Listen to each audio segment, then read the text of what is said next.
It's Sunday, the 15th of June.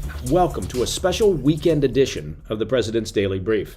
I'm Mike Baker, your eyes and ears on the world stage. And yes, still somewhere on the road. And I apologize if there's background noise. There appears to be a party outside the palace.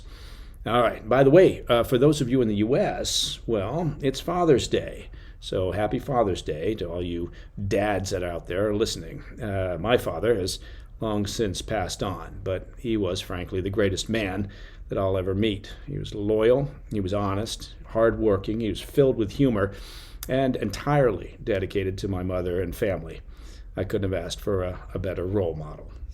All right, for this special edition, let's get briefed. First up, Iran is striking back against Israel, and today we're learning that things could have been much worse for Israel during the course of their retaliation. Later in the show, how Israel and the United States pulled off a high-stakes deception campaign to fool Iran into thinking that a strike wasn't coming, and how even President Trump played a key role in that con. But first, our weekend spotlight. Thousands of Israelis have been spending their evenings in bomb shelters, bracing for incoming fire as Iran launches waves of missiles and drones in retaliation for Israel's air campaign targeting Iran's nuclear and military infrastructure.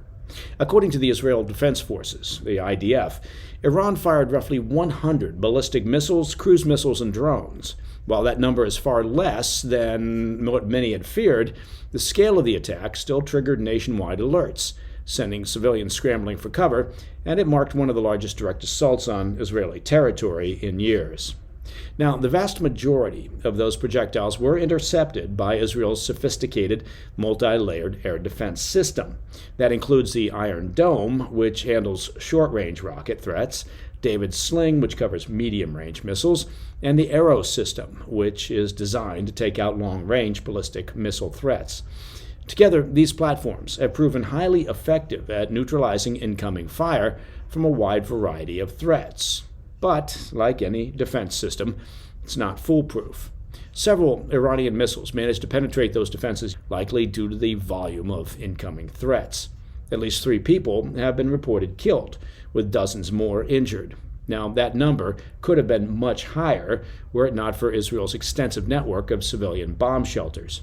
Iran's Islamic Revolutionary Guard Corps, the IRGC, said in a statement that it had launched what it's dubbed Operation True Promise 3, targeting what it described as dozens of Israeli military facilities, including air bases.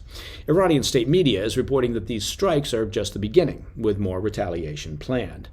Iran's initial barrage came roughly 18 hours after Israel began its own offensive campaign, striking deep inside Iranian territory.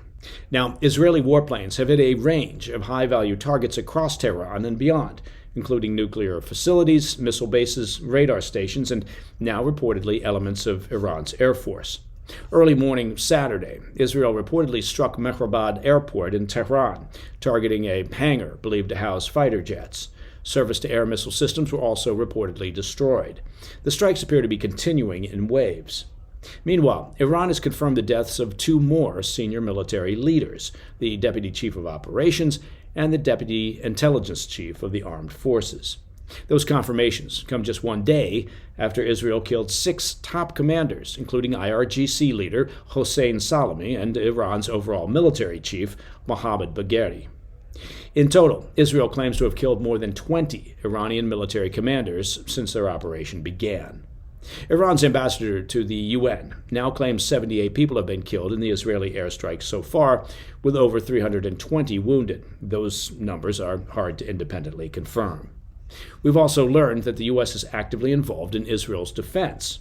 U.S. officials confirmed that American air defense systems, including one deployed via a Navy destroyer in the eastern Mediterranean, helped to intercept ballistic missiles during this weekend's attacks from Iran. In response to the strikes, the U.S. is now repositioning additional military assets to the region.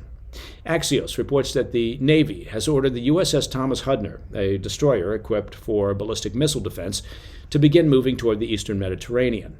Another destroyer has also been directed to move forward to support operations if needed. American fighter jets are now patrolling the skies across the region to protect U.S. personnel and assets, and air bases across the Middle East are taking additional security precautions. But perhaps the most revealing update in all of this is the story behind what didn't happen. According to new reporting from the New York Times, Iran originally planned to launch up to 1,000 ballistic missiles at Israel. That massive response was meant to overwhelm Israel's defenses and deliver a devastating blow. But, well, it never materialized. And why? Well, I'm glad you asked. It's because Israel's surprise strike destroyed key components of that plan. The opening wave of Israeli attacks wiped out critical missile bases, dismantled radar and command infrastructure, and killed a number of senior commanders during an emergency war council. When the dust settled, Iran's ability to mobilize and launch those 1,000 missiles had been shattered. In the end, they managed to launch only around 100. That's just 1/10 of what had been intended. It's a stark illustration of the damage that Israel has already inflicted on the Islamic Republic. All right, coming up after the break, we'll explain how a coordinated deception campaign, with help from President Trump, convinced Iran to stand down just days before the bombs dropped. I'll be right back.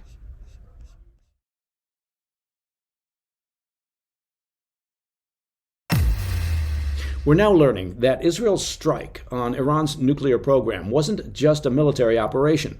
It was also a deception campaign weeks in the making. And according to Israeli officials, former U.S. President Trump was in on it. Here's how it played out. On Monday, Israeli Prime Minister Netanyahu reportedly gave the green light to strike Iran. That same day, he spoke with Trump for roughly 40 minutes.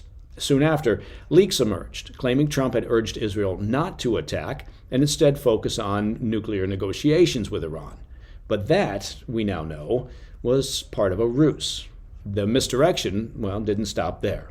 On Tuesday, Netanyahu publicly claimed that hostage talks with Hamas had made, quote, significant progress. His foreign minister echoed the message. Reporters were told Thursday's cabinet meeting would focus on the hostage issue. But behind the scenes, Israeli officials say this was all meant to distract Iran and deflect attention from military preparations. To reinforce the deception, Netanyahu's office announced a diplomatic mission. Mossad chief David Barnea and Strategic Affairs Minister Ron Dermer were supposedly headed to meet with the U.S. Special Envoy ahead of upcoming nuclear talks. That meeting, it turns out, was never even scheduled. Meanwhile, Netanyahu insisted he would not cancel his weekend vacation in northern Israel, and security preparations continued for his son's upcoming wedding. Signals all designed to convince both the public and Iran that war was not imminent. Trump, for his part, told reporters that an Israeli strike, quote, could very well happen, but publicly advised against it. U.S. Ambassador to Israel Mike Huckabee added that Israel likely wouldn't move without a green light from Washington. Now, this playbook isn't new. Israel pulled a similar maneuver before its 2008 operation in Gaza.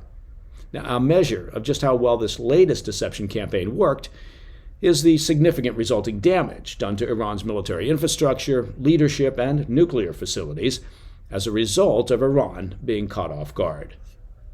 And that, my friends, is the President's Daily Brief Special Edition for Sunday, the 15th of June. To listen to the show ad-free, of course, well, you can do that, and it's very simple. Just become a premium member of the President's Daily Brief by visiting pdbpremium.com. And please remember, if you get a chance, check out our YouTube channel. You can find that at President's Daily Brief. I'm Mike Baker, and I'll be back tomorrow. Until then, stay informed, stay safe, stay cool. Hey, thanks for tuning in. If you enjoyed this video, don't forget to hit that like button and leave a comment, a really positive, nice, and kind comment. That would be appreciated. And if you're not already subscribed to our channel, make sure to subscribe and turn on notifications so you don't miss any of our daily updates.